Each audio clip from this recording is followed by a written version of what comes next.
வணக்கம் நண்பர்களே. பிஜேபினாலே சர்ச்சை, சர்ச்சைனாலே பிஜேபி அப்படின்ற அளவுக்கு இப்போ ஆயிடுச்சு.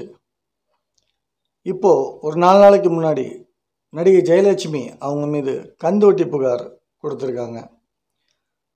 இது உண்மையாக என்ன நடந்துச்சு அப்படின்னு பார்க்கலாம். அதுக்கு முன்னாடி ஒரு சின்ன விஷயம். நம்ம கேடி ராகவன் அவரோட விஷயம் நம்ம எல்லாத்துக்கும் தெரிஞ்சிருக்கோம். அந்த ஆடியோவை கேட்காத காதுகளும் இல்லை, அந்த வீடியோவை பார்க்காத கண்களும் இல்லைன்னு சொல்லலாம்.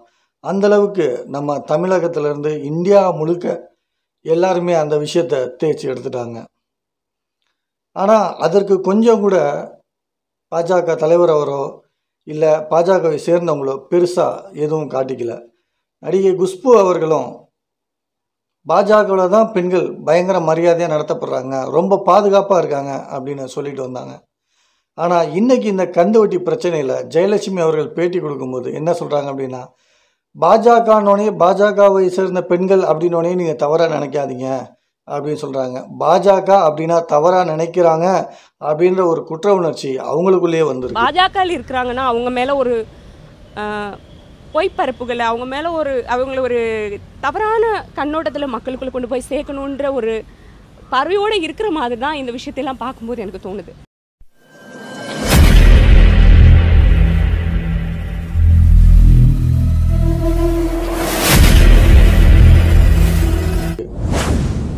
சரி, இதை பற்றி தெரிஞ்சுக்கலாம் அப்படின்னு நம்ம பாஜக கடந்து வந்த பாதையை கொஞ்சம் பின்னோக்கி பார்த்தோம். பாஜகவோட பின்னோக்கின அந்த பாதை எப்படி இருக்குது அப்படின்னு நீங்களே பாருங்கள்.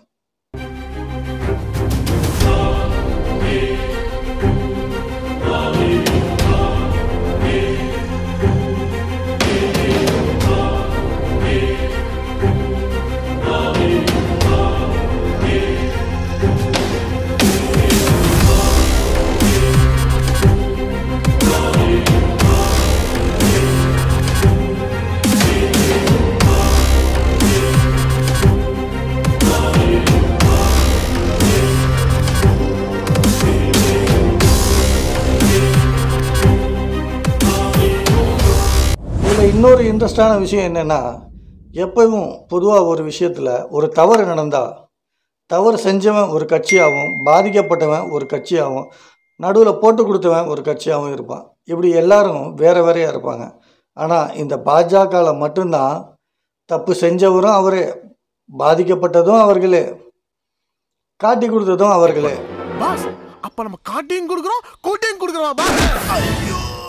சரி, நம்ம இப்போ கந்துவட்டி விஷயத்துக்கு வருவோம். ஜெயலட்சுமி அவர்கள் என்ன சொல்கிறாங்க அப்படின்னா, அவங்க உதவி செஞ்சதாக தான் சொல்கிறாங்க, கந்துவட்டிக்கு பணம் தரல அப்படின்னு சொல்கிறாங்க. ஆனால் அந்த கம்ப்ளைண்ட் கொடுத்த அந்த பொதுமக்கள் அவங்க வட்டிக்கு விட்டதாக தான் சொல்லியிருக்காங்க. ஆனால் இவங்க என்ன சொல்கிறாங்க, மீடியா முன்னாடி சும்மா பயங்கரமாக அழுது நடிக்கிறாங்க. ஏன்னா அவங்க ஒரு பேசிக்காக அவங்க ஒரு நடிகை இல்லையா. என்னோட எல்ஐசி பாலிசிஸ்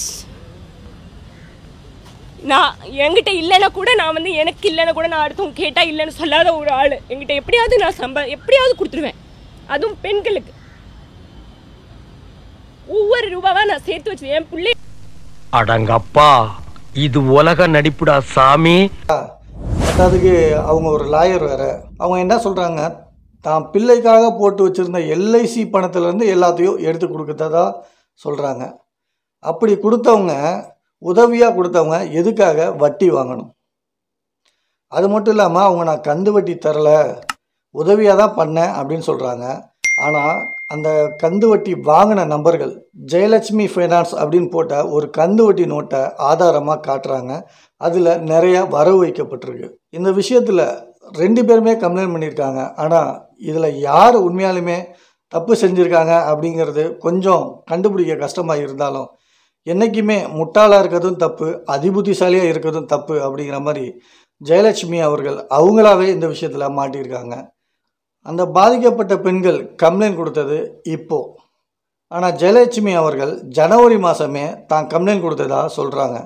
ஆனால் கம்ப்ளைண்ட் கொடுத்ததுக்கப்புறம் போலீஸ்கிட்ட இப்போ நீங்கள் எந்த ஆக்ஷனும் எடுக்க வேணாம், பார்ப்போம், வெயிட் பண்ணி பார்த்துட்டு அப்புறம் ஆக்ஷன் எடுத்துக்கலாம் அப்படின்னு சொல்லியிருக்காங்க. அப்படின்னு சொன்னதாக அவங்க பேட்டியில் சொல்கிறாங்க. ஒன்று இவங்க அவங்கள்ட்ட பொறுமையாக வாங்கிக்கலான்னு விட்டுருக்கணும், இல்லை போலீஸில் கம்ப்ளைண்ட் பண்ணால் புகார் கொடுத்தா அந்த புகாரின் பேரில் நடவடிக்கை எடுக்க சொல்லியிருக்கணும். இது ரெண்டுமே இல்லாமல் இவங்க முன்னெச்சரிக்கையாக பின்னாடி நமக்கு யூஸ் ஆகுன்னு அட்வான்ஸாகவே சேஃபர் சைடுக்கு ஒரு கம்ப்ளைண்ட்டை கொடுத்து வச்சுருக்காங்க. பாதிக்கப்பட்ட அந்த பெண்கள் என்ன சொல்கிறாங்கன்னா, அவங்க சமீபத்தில் தான் பழகுனதாகவும் பழகி இவங்கள்ட்ட நீங்கள்லாம் என்ன பண்ணுறீங்கன்னு கேட்டிருக்காங்க. அதுக்கு அந்த பாதிக்கப்பட்ட அந்த குழு தலைவியான அந்த பெண் வந்து நாங்கள் மகளிர் குழு வச்சு நடத்திட்டுருக்கோம், ப்ரைவேட்டாக நாங்கள் நடத்திட்டுருக்கோம், கிட்டத்தட்ட ஒரு 2400 பேர் இருக்கோம், எங்களுக்குள்ளேயே நாங்கள் ஹெல்ப் பண்ணிகிட்ருக்கோம் அப்படின்னு வந்து சொல்லியிருக்காங்க. அதுக்கு இவங்க அவங்களுக்கு ஆசை வார்த்தையை காமிச்சிருக்காங்க. நம்ம சதுரங்க வேட்டையில் சொன்ன மாதிரி ஒருத்தவங்களை பலி கொடுக்கணுன்னா முன்னாடி அவங்க ஆசையை தூண்டணும் அப்படிங்கிற மாதிரி இவங்க அவங்கள்ட்ட என்ன சொல்லியிருக்காங்க, நான் இந்த மாதிரி கட்சியில் இருக்கேன், மோடி திட்டங்கள் நிறையா இருக்குது, நான் உங்களுக்கு அதிலேருந்து கடன் வாங்கி தரேன், கடன் தள்ளுபடி அது மாதிரி நிறையா விஷயங்கள் உங்களுக்கு கிடைக்கும் அப்படிங்கிற மாதிரி சொல்லியிருக்காங்க. அந்த பாதிக்கப்பட்ட பெண்களும் அப்போ ஏமாந்து சரி இவங்க தான் பேங்க்கில் தானே வாங்கி தரேன்னு சொல்கிறாங்க, அரசு திட்டத்துக்கு கீழே தானே வாங்கி தரேன்னு சொல்கிறாங்க அப்படின்றனால எல்லாரும் கஷ்டப்படுறாங்க, கொஞ்சம் பார்த்து வாங்கி கொடுங்க அப்படின்னு சொல்லி அந்த குழு தலைவியும் ஜெயலட்சுமி அவர்கள்ட்ட சொல்லியிருக்காங்க. ஆனால் இவங்க என்ன பண்ணியிருக்காங்க, பேங்க்கில் லோன் வாங்கி தரேன் அப்படின்னு சொல்லிட்டு அவங்கள்ட்ட இருந்து பேங்க்கில் என்ன கேட்பாங்களோ அதே மாதிரி பிளாங்க் செக்லீஃப் 3, அவங்கள்ட்ட க்ரீன் ஷீட்டில் 2, எம்டி ஷீட்டில் கையெழுத்து வாங்கியிருக்காங்க, அது இல்லாமல் வெள்ளை பேப்பரில் கையெழுத்து வாங்கியிருக்காங்க, அது இல்லாமல் டாக்குமெண்ட்டில் கையெழுத்து வாங்கியிருக்காங்க. இப்படி எல்லாத்துலேயும் அவங்கள்ட்ட வாங்கிட்டு அவங்க பணம் கொடுத்துருக்காங்க. ஆனால் அவங்க கொடுத்த பணம் அவங்க பேங்க்கில் இருந்து வாங்கலை, இவங்களோட சொந்த பணத்தை தான் வட்டிக்கு கொடுத்துருக்காங்க. இது அதுக்கப்புறமா தான் அவங்களுக்கு தெரிய வருது. என்னதான் இருந்தாலும் கஷ்டப்படுற மக்கள் இல்லையா, கிடைக்கிற பணத்தை வேணான்னா அவங்களால தட்டி கழிக்க முடியல, வட்டின்னு தெரிஞ்சும் அவங்க வாங்கிட்டாங்க. அவங்களோட குடும்ப சூழ்நிலை அவங்கள வாங்க வச்சிருச்சு. அந்த குழு தலைவியான அவங்களோ கணவரை இழந்தவர்கள், என்ன செய்கிறதுன்னு தெரியல. சரி எங்கனாலும் நம்ம கட்ட தானே போகிறோம், இது வட்டி தானே சேர்த்து கட்ட போகிறோம் அப்படின்ற ஏதோ ஒரு நம்பிக்கையில் வாங்கிட்டாங்க. நம்ம எல்லாத்துக்கும் தெரியும், இந்த கொரோனாவில் இந்த 2 வருஷத்தில் பெரிய பெரிய ஆட்களே ரொம்பவே நொடிச்சு போயிட்டாங்க, சாப்பாட்டுக்கே கஷ்டப்படுற நிலைமைக்கு தள்ளப்பட்டுட்டாங்க. அப்படி இருக்கும்போது இவங்கெல்லாம் சாதாரண மக்கள், இவங்க வந்து ஒரு இவ்வளோ பெரிய ஒரு இடர்லேருந்து தாண்டி வெளியே வரணுன்றது கொஞ்சம் கஷ்டமான விஷயந்தான். அதுவும் எல்லாருமே பெண்கள். அப்படி இருக்கும்போது அவங்க வந்து உடனே இதை வந்து எல்லாத்தையும் செஞ்சு முடிக்கணுன்றது ரொம்பவே கஷ்டமான ஒரு விஷயம். அப்படி இருக்க சூழ்நிலையில் ஒரு கட்டத்துக்கு மேலே அவங்களால வட்டி கட்ட முடியல. அந்த வட்டி கட்ட முடியாதனால இவங்க என்ன சொல்லியிருக்காங்க, இதுக்கு மேலே எங்களால் வட்டி கட்ட முடியல, எங்களால் என்ன முடியுதோ நாங்கள் மாதம் 5000 10,000 கொடுத்துட்றோம், முதல்ல கொடுத்துட்றோம் அப்படின்னு சொல்லியிருக்காங்க. இவங்க என்ன பண்ணியிருக்காங்க, வந்த வரைக்கும் லாபம் அப்படின்ற மாதிரி எல்லாத்துக்கிட்டையும் சரி நீங்கள் கொடுங்க அப்படின்னு சொல்லி அவங்க கொடுக்குற வரைக்கும் பணத்தை வாங்குற வரைக்கும் வாங்கிட்டாங்க. ஒரு கட்டத்தில் அவங்க பணம் எல்லாம் கொடுத்து முடித்ததுக்கப்புறம் நாங்கள் எல்லாம் பணம் கொடுத்து முடிச்சிட்டோம் அப்படின்னு சொல்லும்போது நீங்கள் யாரும் பணம் கொடுக்கல, நீங்கள் இது வரைக்கும் கொடுத்த காசு எல்லாமே இந்த மாத வட்டிக்கே சரியாக போயிடுச்சு அப்படிங்கிற மாதிரி அவங்கள்ட்ட திருப்பி இவங்க பதில் சொல்லியிருக்காங்க. அதிர்ச்சியான அவங்க, என்னங்க நீங்கள் இப்படி சொல்கிறீங்க, நாங்கள் தான் எல்லா பணத்தையும் கட்டிட்டோமே, எங்கள்கிட்ட எல்லாத்துக்கும் ஆதாரம் இருக்குது, நாங்கள் தான் நோட்டில் நீங்கள் தான் வர வச்சுருக்கீங்களா, நாங்கள் தான் இப்படி தான் சொன்னோமே அப்படின்னதுக்கு அவங்க திருப்பி என்ன பண்ணியிருக்காங்க, லாயரை வச்சு மிரட்டியிருக்காங்க. நீங்கள் எல்லோரும் கையெழுத்து போட்டு கொடுத்துருக்கீங்க, நீங்கள் கொடுத்த காசு வட்டிக்கே சரியாக போச்சு, இன்னும் மிச்சம் நீங்கள் காசு கொடுக்கணும், காசு கொடுக்கலனா நாங்கள் என்ன பண்ணணுமோ நாங்கள் பண்ணிக்கிறோம் அப்படின்ற மாதிரி அவங்கள மிரட்டியிருக்காங்க. அந்த பெண் கணவர் துணை இல்லாதவங்க, அவங்க வீட்டில் நைட்டு 11-12 மணிக்கு போய் மிரட்டியிருக்காங்க. அந்த கந்து வட்டி வாங்கின அத்தனை பெண்கள் வீட்லையுமே போய் மிரட்டியிருக்காங்க. ஒரு வகையில் அவங்க பணம் வாங்கினது உண்மை, அவங்க கட்டினாங்க கட்டலை அப்படிங்கிறதெல்லாம் இன்னொரு விஷயம் வச்சுக்குவோம். எப்படினாலும் வீடு தேடி போய் மிரட்டுறது சட்டப்படி சரியா? இவங்க பணம் கொடுத்துறது உண்மையாகவே இருந்தாலும் இவங்க சட்டப்படி தான் நடவடிக்கை எடுத்திருக்கணும். போலீஸில் கம்ப்ளைண்ட் பண்ணால் போலீஸ் தான் அதை விசாரிச்சிருக்கணும், இல்லை இவங்க லீகலாக இதை கோர்ட்டில் தான் பார்த்துருக்கணும். ஒவ்வொருத்தர் வீட்டு வாசலுக்கும் ரவுடிகள் அனுப்பி அவங்கள அச்சுறுத்தி அவங்கள வந்து மானக்கேடாக்கி அவங்கள வந்து பயங்கர மன உளைச்சலுக்கு ஆளாக்கியிருக்காங்க. இதுவே ஒரு மிகப்பெரிய குற்றம் தான். அது மட்டும் இல்லாமல் ஜெயலட்சுமி அவர்கள் ஜெயலட்சுமி ஃபினான்ஸ் அப்படின்ற அந்த நோட்டை போட்டு தான் அவங்களுக்கு எல்லாத்துக்கும் கொடுத்துருக்காங்க. ஆனால் இவங்க சொன்னது பார்த்தீங்கன்னா தன்னோட சொந்த பணத்தை உதவியாக கொடுத்ததுன்னு சொல்கிறாங்க. ஒரு ஃபினான்ஸ் வச்சு நடத்தணும் அப்படின்னா கண்டிப்பாக அதுக்கு வந்து லைசன்ஸ் வாங்கியிருக்கணும்.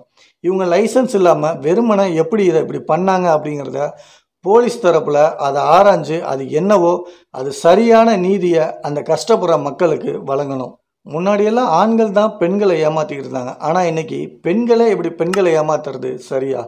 அதுவும் இல்லாமல் இவங்க அந்த பெண்களை என்ன சொல்லி ஏமாற்றிருக்காங்க அப்படின்னா, இந்த மாதிரி கடன் தள்ளுபடி இது மாதிரிலாம் சொல்லி ஏமாற்றி அது மட்டும் இல்லாமல் அவங்க எல்லாத்தையும் கட்சியில் உறுப்பினராக்குறேன், உங்களெல்லாம் பெரிய லெவலுக்கு கொண்டுட்டு வரேன் அப்படின்னு சொல்லி அத்தனை பேர்த்தையும் வலுக்கட்டாயமாக பிஜேபியில் உறுப்பினராக சேர வச்சுருக்காங்க. ஒரு அப்பாவே இருக்கக்கூடிய பெண்களை ஏமாற்றி அவங்கள கட்சியில் சேர வச்சு அவங்கள கட்சி பணிகளுக்கும் எல்லாத்துக்குமே அவங்கள இலவசமாக தான் யூஸ் பண்ணியிருக்காங்க. அந்த கட்சியை சேர்ந்த எல்லா பெண்களுக்கும் புடவை வாங்கி கொடுக்கறது முதற்கொண்டு அந்த கணவரை இழந்த அந்த பெண் தன்னோட சொந்த காசில் புடவை வாங்கி கொடுத்ததா சொல்கிறாங்க. எதுக்கு இந்த மானங்கெட்ட பொழப்பு உங்களுக்கு?